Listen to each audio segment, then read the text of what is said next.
রাজ হোক আর যারা আছে, একটা ছবি যখন দর্শক জনপ্রিয়তা পায় না, এর পরের ছবিগুলোতে দর্শক আসে হলে। সো আমার আজকে সব থেকে আমরা নিজেরাই কতবার চিৎকার করে উঠলাম, আপনারা দেখেছেন হয়তো বা কতবার। তো এটা আমার জন্য অত্যন্ত আনন্দের যে তুফান, রাফির ছবি, সাকিব ভাইয়ের ছবি, চঞ্চল ভাইয়ের ছবি, এই ছবিটা এত দর্শক জনপ্রিয়তা পেয়েছে এবং পাওয়া উচিত, কারণ এইভাবে আমরা সাকিব ভাইকে আগে দেখি নাই। যেটা রাফি নিয়ে এসছে, এটা রাফির কৃতিত্ব। স্টোরি টেলিং, হিরোইজম ভরপুর। আমি তো মনে হয় না পারবো এত আই ডোন্ট থিঙ্ক সো। মানে ভাই বড় ভাইয়ের সাথে ছবি দেখার মানে ইনফ্যাক্ট ভাইয়ার সাথে এই ফার্স্ট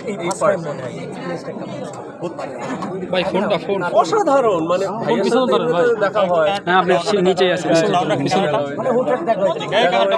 সময় হয় না। আমি জাস্ট এটাই বলবো যে আমরা সাকিব ভাইকে এইভাবে বারবার প্রত্যেক মাসে দেখতে চাই। আপনার ডেবিউ ফিল্মে শাকিব খান ছিলেন, তো আবার কবে আপনাদের দুজনকে একসাথে? যখন আপনারা চাইবেন, আপনারা বলবেন, আমরা করব। সবসময় চাই। আমি তৈরি ইনশাআল্লাহ। Why not. এ ধরনের কোনো যদি প্রপোজাল আসে যে দুজনের ক্যারেক্টারই ভালো, সেক্ষেত্রে করবেন কিনা? দেখেন, এটা শুধু আমি সাকিব ভাই না, আমি বলবো আমি সাকিব ভাই, সিয়াম, রাজ, চঞ্চল ভাই যারা আছে সবাই একসাথে একটা সিনেমা করা উচিত, যাতে করে এমন কোনো দর্শক নেই যারা হলে আসবে না।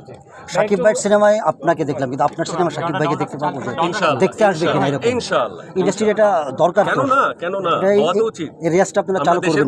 দেশের বাইরে তো এরকম কেন? আয়নাবাজিতে আমি কাজ করেছি না, ক্যামিও করেছি, তো তখনও মনে হয় না আর ক্যামিও হয়েছে তখন।